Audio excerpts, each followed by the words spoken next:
I'm Rhian Touyz. I'm the Deputy Editor of Hypertension, and I am the Director of the Institute of Cardiovascular Medical Sciences at the University of Glasgow. And I'm here today talking to Dr. Gorelick on a topic that was highlighted in the 2017 program of the Council on Hypertension at the meeting held in San Francisco. This was a session that was dedicated to hypertension, dementia, and cognitive decline, and this session was indeed sponsored by the Hypertension Journal. So Dr. Gorelick, it's a pleasure to discuss with you the important research that you've been doing in this field, and perhaps you could start off by telling us a little bit about this relationship between blood pressure, cardiovascular risk factors, and of course dementia, cognitive decline, which is impacting our society so much today. Well, thank you very much, and it's a pleasure to be here. We had a wonderful session, and what I'd like to first say is that for a long time we've classified in buckets the different types of dementia. So there was Alzheimer's disease, and this was a so-called traditional neurodegenerative dementia. And then there was vascular cognitive impairment, or what some called many, many years ago, multi-infarct dementia, or MID, or vascular dementia, and that was a separate total vascular disease problem. We now realize some years later that both these types of dementia or cognitive impairment may have the same origins. And what we've learned is that the same risk factors for atherosclerosis are also risk factors for not only vascular cognitive impairment or dementia, but also for Alzheimer's disease. And so this has been a big change in our thinking. There's been a paradigm shift here. We're now thinking about risk factors very far upstream in midlife or earlier, and how they may be impacting not only vascular forms of cognitive impairment, but also Alzheimer's disease. So this is very important because, of course, as you know so well, we can prevent or treat cardiovascular risk factors and lifestyle factors that lead to heart attacks and strokes. Dr. Gorelick, in your presentation today, you spoke about a healthy heart and a healthy brain.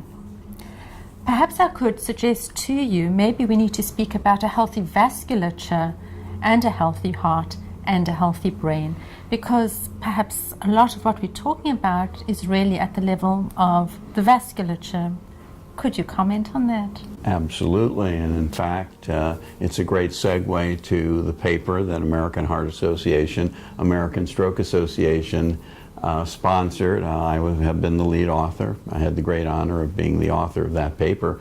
And I worked with a group of national and international experts, and we looked at equating ideal cardiovascular health for both the heart and the brain and other organ systems. And what we found is that Life Simple 7, as a foundational definition, applies not only to the heart and to stroke problems, but also to brain health. And that is really the basis of the definition that we're using. So controlling blood pressure, controlling blood sugar, controlling cholesterol, having adequate exercise, proper diet, abstaining from cigarette smoking and other factors. If you have that profile of good cardiovascular health profile, you'll not only prevent heart attacks and strokes, but you may also prevent cognitive impairment or dementia. So yes, healthy arterial aging is where we've gone. I did read the paper, and I certainly congratulate you and your team on that paper, which was really wonderful.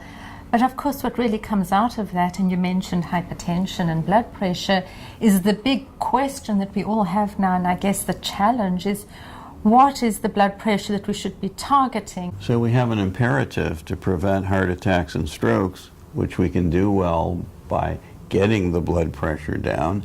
However, on the cognitive side, it may not be as simple as we have been discussing. Interesting to me is that most of the clinical trials paradoxically have a very different result than the observational epidemiology studies. The observational epidemiology studies are fairly strong in the area of lowering of blood pressure, or lower blood pressure helps to preserve cognition. And that's really the basis of the Institute of Medicine, the Alzheimer's Association, and the National Academy's recommendations that we should be considering managing these cardiovascular risk factors, including hypertension, to try to preserve cognitive vitality. However, the clinical trials are a bit different. Mm-hmm. Most of them have not shown that lowering blood pressure preserves cognitive vitality. And there have been about 10 of those that have been published, mm-hmm. the last one being HOPE 3. Mm-hmm. Accord Mind, mm-hmm. which is sort of the mirror image of Sprint Mind, and we're waiting for the Sprint Mind data, as you alluded to. Accord Mind did not show that lowering blood pressure in a diabetic population worked to preserve cognitive vitality. And really, Sprint Mind is similar without the diabetics. Which is not that it's not unimportant, the diabetes component. Yes. So we will see. I'm a bit skeptical. Okay. I have to wonder, as you and I previously discussed, is it too late? Right. Are we waiting too late? The observational epidemiologic studies and the work at the American Heart Association, American Stroke Association, in looking at hypertension as a factor in cognitive vitality has shown in a guidance statement that it's midlife hypertension where the action may be, and that we may be waiting too long. And so if we don't intervene upstream, mm-hmm. we may be losing the time window of opportunity. We shall see. Dr. Gorelick, I'll ask you a final question now, and that really relates to where are we going with respect to dementia, Alzheimer's, cognitive decline in terms of our modern society. It's a major challenge at the moment, but how do you see this problem or these challenges over the next decade or so? I guess by really highlighting the importance of good cardiovascular control earlier in one's life, we should have impact in terms of preventing some of the cognitive decline. But how do you see things actually panning out over the next few years? Where are we going from a population point of view? A great question, and the action is with women. Women are going to be the focus, I think, and the United Nations and the World Health Organization and other organizations have been working together and encouraging all countries to develop a dementia care plan.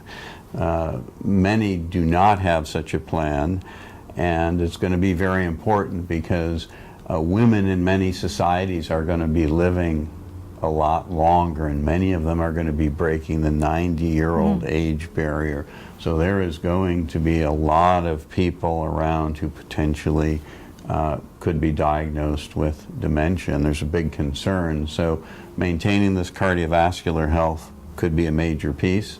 Beginning it early in life could be very, very important. But this is going to be a heavy burden for women around the world, especially in a lot of the Asian countries. Right.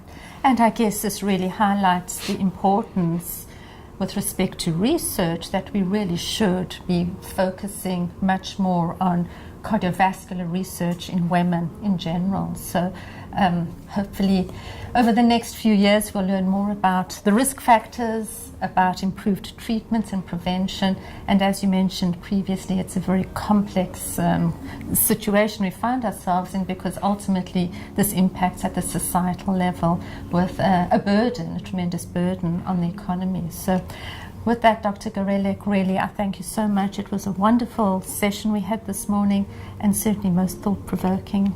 Thank you.